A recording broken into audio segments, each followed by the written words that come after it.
તો જૂનાગઢના ભવનાથના મેળામાં લોકોની ભીડ ઉમટી રહી છે। ભજન, ભોજન અને ભક્તિના ત્રિવેણી સંગમમાં 250થી વધુ અન્નક્ષેત્ર ધમધમી રહ્યા છે। આ અન્નક્ષેત્રમાં અલગ અલગ પ્રકારના ભોજન પ્રસાદ પીરસી સેવાભાવી લોકો પુણ્યનું ભાથું બાંધી રહ્યા છે।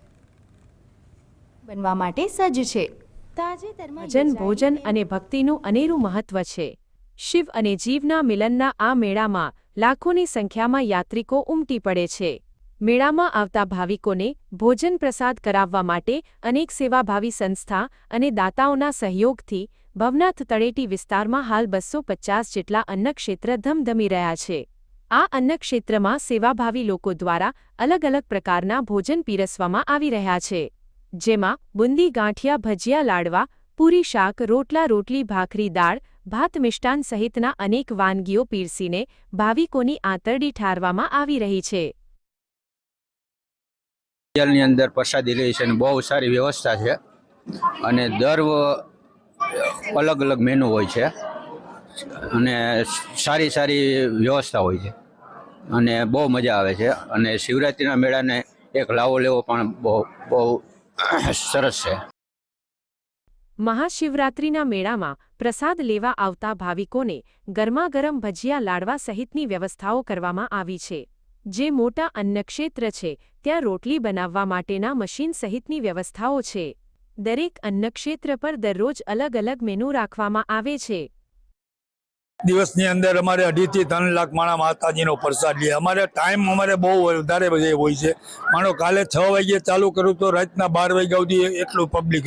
બીજાની ઘોડે માનો કે કલાક 2 કલાકની અમારે આજે 11 વાગ્યે ચાલુ કર્યું છે, 3 સાડા 3 સુધી તો ચાલશે। અમારું આર્થિક, માનસિક, શારીરિક તમામ પ્રકારનું સેવા અમે અહીંયા આપીએ છીએ અને એટલો અમને આમાં આનંદ આવે છે સેવા આપવામાં।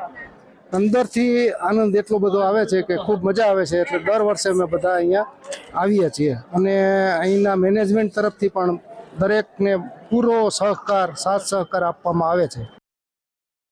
મહામંડલેશ્વર કનકેશ્વરી દેવીના સાનિધ્યમાં સંત ભોજન ભંડારાનું આયોજન કરવામાં આવ્યું હતું, જેમાં અગ્નિ, જૂના અને આવાહન અખાડાના મંડલેશ્વર મહંતો અને શ્રી મહંતો સહિત હજારો સંત વિભૂતિઓએ ભોજન પ્રસાદ ગ્રહણ કર્યો હતો।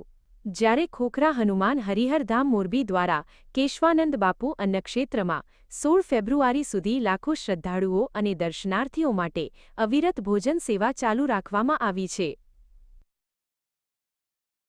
મહાશિવરાત્રિના ઉત્સવ પ્રત્યે અમારે ગુરુ મહારાજની અગાધ આસ્થા રહી અને ગુરુ મહારાજના સમયથી એટલે લગભગ 45 વર્ષથી ગિરનારની ભૂમિમાં સંત ભોજનને, સંત ભંડારાનો લાભ અમને પ્રાપ્ત થઈ રહ્યો છે અને અત્યારે બી એ શારીરિક રૂપે નથી પણ અમે એ પરંપરાને બિલકુલ એમની હાજરી સમજીને નિભાવીએ છીએ।